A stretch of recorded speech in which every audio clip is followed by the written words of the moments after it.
কলকাতায় আরও একটি মেডিকেল কলেজ, জানালেন স্বাস্থ্যমন্ত্রী শরৎ মুখোপাধ্যায়। সুখবর দিই, যেটা এখনই আমার পুরোপুরিভাবে বলবো না, সরকারি বিজ্ঞপ্তি, কলকাতা শহরেও আরেকটি নতুন মেডিকেল কলেজ দেখতে পাবেন। তার আজকে প্রথম বৈঠক আমরা করলাম। কলকাতা শহরে একটি নতুন মেডিকেল কলেজ পাবেন। ডাক্তারদের জন্য 3 কামরার এসি ফ্ল্যাট আর নার্সদের জন্য 2 কামরার ফ্ল্যাট। প্রথমে প্রান্তিক এলাকায় তৈরি হবে বাড়ি, জানালেন স্বাস্থ্যমন্ত্রী। প্রথম ফেজে 200টি প্রান্তিক এবং খুব বাজে অবস্থায় যেখানে আমাদের হাউজিং আছে, ডাক্তার, নার্স এবং ফার্মাসিস্ট এবং জিডিএ, তাদের জন্য 3 BHK, নট 2 BHK।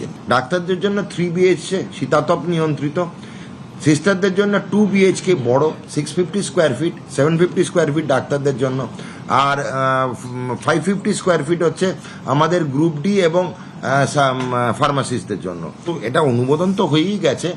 আমরা খালি চেষ্টা করছি একটাই জিনিস, যে সুপরিকল্পিতভাবে করার। যেরকম পিডব্লিউডির কাছ থেকে বাড়ি তৈরির পরিকল্পনা এবং দাম নিচ্ছি, প্রিফ্যাব্রিকেটেড বাড়ির কথাও আমরা একই সঙ্গে পাশাপাশি নিচ্ছি। আমরা দুটো পরিকল্পনাই দেখছি এবং দেখা যাক কোনটা ভালো হয়, সেই অনুযায়ী আমরা এগোবো। ফ্লোটিং মেডিকেল ইউনিট চালু রাজ্যের, সুন্দরবনে স্বাস্থ্য পরিষেবা পৌঁছতে উদ্যোগ। আপাতত 2টো ইউনিট চালু, জানালেন স্বাস্থ্যমন্ত্রী শরৎ মুখোপাধ্যায়। ফ্লোটিং মেডিকেল ইউনিট এখন অব্দি 2টো, আমরা 2টো চালু করব। ফ্লোটিং মেডিকেল ইউনিট হচ্ছে সুন্দরবনের প্রত্যন্ত জায়গায় পৌঁছবে। এর মধ্যে এক্সরে, আলট্রাসোনোগ্রাফি, রক্ত পরীক্ষা, ডাক্তারবাবু এবং নার্স থাকবে।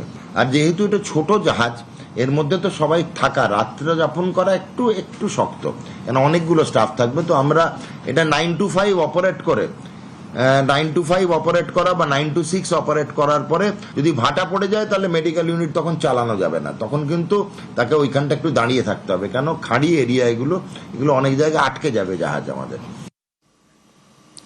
বিজেপির কেন্দ্রীয় সংগঠনে বড় রদবদল, নতুন টিম পেলেন নীতিন নবীন।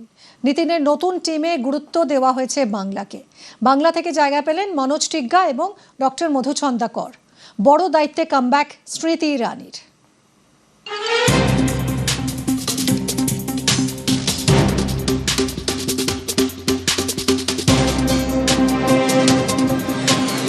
বিজেপির সর্বভারতীয় সভাপতির দায়িত্ব নেওয়ার প্রায় 7 মাস পরে নতুন টিম পেলেন নীতিন নবীন। সেই টিমে বিশেষ গুরুত্ব পেল বাংলা। বদল এলো বিজেপির আইটি সেলের চেয়ারম্যানের পদে। গুরুত্বপূর্ণ দায়িত্ব পেলেন বিপ্লব দেব, স্মৃতি ইরানিরা। আলিপুরদুয়ারের সাংসদ মনোজ টিগ্গাকে আনা হয়েছে বিজেপির কেন্দ্রীয় সংগঠনে।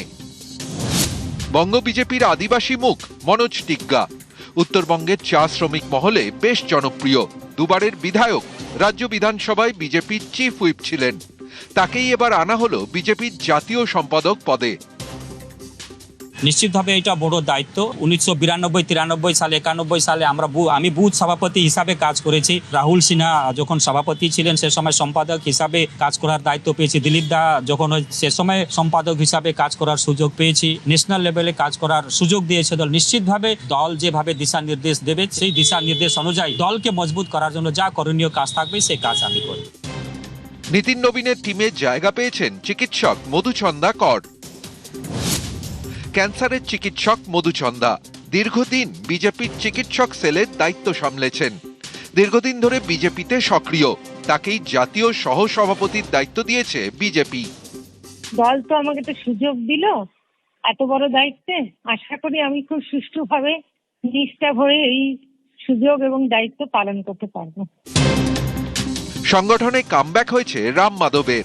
বিজেপির 13 জন সর্বভারতীয় সহ সভাপতির মধ্যে তিনি একজন। 2026-এ বঙ্গ বিধানসভা নির্বাচনে এরাজ্যে বিজেপির পর্যবেক্ষক হিসেবে গুরুত্বপূর্ণ দায়িত্ব পালন করেছিলেন ত্রিপুরার প্রাক্তন মুখ্যমন্ত্রী বিপ্লব দেব।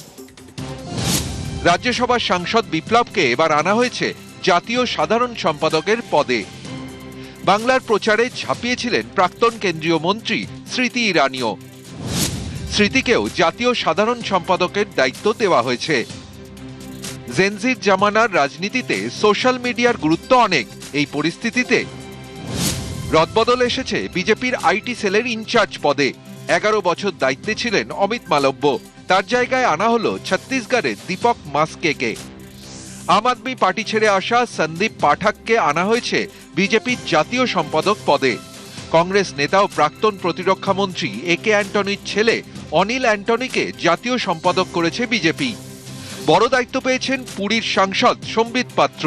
উত্তর পূর্বের রাজ্যগুলির কোঅর্ডিনেটর পদে বসানো হয়েছে তাকে। এক নজরে নীতিন নবীনের টিম। জাতীয় সহ সভাপতি পদে 13 জন, 8 জন জাতীয় সাধারণ সম্পাদক এবং জাতীয় সম্পাদক পদে আনা হয়েছে 16 জনকে। বিজেপির কোষাধ্যক্ষ পদে আনা হয়েছে কেন্দ্রীয় শিল্প ও বাণিজ্য মন্ত্রী পীযূষ গোয়েলকে। টিম নীতিন নবীনকে শুভেচ্ছা জানিয়েছেন কেন্দ্রীয় স্বরাষ্ট্রমন্ত্রী অমিত শাহ। এদিকে বিজেপির সংগঠনের রদবদলের পরই দেশ জুড়ে কৌতূহল, এবার কি তাহলে কেন্দ্রীয় মন্ত্রিসভাতেও রদবদল আসন্ন? প্রথমবার বাংলায় ক্ষমতায় এসেছে বিজেপি, সেক্ষেত্রে 2029-এর লোকসভা ভোটের আগে বাংলা থেকে পূর্ণমন্ত্রীর দায়িত্বে আনা হতে পারে কাউকে। জল্পনা তুঙ্গে। নিউজ 18।